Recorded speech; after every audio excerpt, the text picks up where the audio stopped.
जालन्यामध्ये जुन्या वादातून एकाला लोखंडी रॉडने चटके दिल्याची धक्कादायक घटना घडली आहे। मंदिरामध्ये का शिरला असं म्हणत चटके देत अमानुषपणे मारहाण झाल्याचा आरोप आहे। या घटनेचा मुद्दा आज विधानसभेमध्ये भुजबळांनी उपस्थित केला। यावेळी भुजबळांनी आरोपीचा मनोज जरांगे सोबतचा फोटो देखील दाखवला।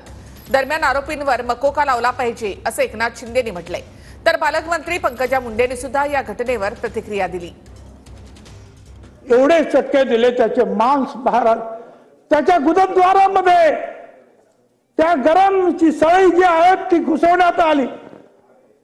धनगराचा माणूस आहे, आपण बोलायचं नाही। कोण करणार याचा निषेध? कुठे चाललो आम्ही? अध्यक्ष महोदय, हे सगळे फोटो पहा, सगळे फोटो पहा अध्यक्ष महोदय। हे सगळे मी अध्यक्ष महोदयांना कळवलं, मी मुख्यमंत्र्यांना कळवलं। मला पोलिसांना दोष द्यायचा नाही, मला सरकारला दोष द्यायचा नाही, मला फक्त एवढंच म्हणायचं की महाराष्ट्र कुठे चाललं। एक असा भट्टी लावली होती गरम, आणि त्याच्यामध्ये सळ्या टाकून गरम करून त्याला चटके दिले जात होते पोटामध्ये सगळीकडे। त्याचे फोटो मी बघितले मगाशी, आणि अतिशय दुर्दैवी आणि माणुसकीला काळीमा फासणारी घटना आहे।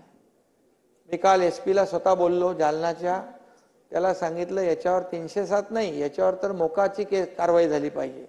याच्यावर अतिशयपणे दुर्दैवी घटना आहे, आणि असे लोक बघत होते, व्हिडिओ काढत होते, आणि ते व्हिडिओ व्हायरल झाले। आणि नंतर त्या जो बोराडे होता तो घाटी हॉस्पिटलमध्ये ॲडमिट होता। आज त्याचे भाऊ आणि त्याच्या घरची फॅमिली मला भेटायला आली होती, आणि शिंदे साहेबांनी सांगितलंय सभागृहात की त्यांच्यावर कडक कारवाई करू, त्या लोकांवर कठोर कायद्यांचं हे लावू, त्यांच्यावर मोका लावू, अशा प्रकारचं त्यांनी सांगितलेलं आहे। एसपींशी पण मी बोललेली आहे, त्याच्यामध्ये एकावरच गुन्हा दाखल झालाय, आणखी लोकांवर गुन्हा दाखल झाला पाहिजे। हे जे अमानुष पद्धतीने करतायत हे सगळीकडे, आणि त्याचे व्हिडिओ करतायत, एवढा म्हणजे एक लोकांना माज आलेला आहे, हे अत्यंत चुकीचं आहे। त्यांच्यावर एक कडक कारवाई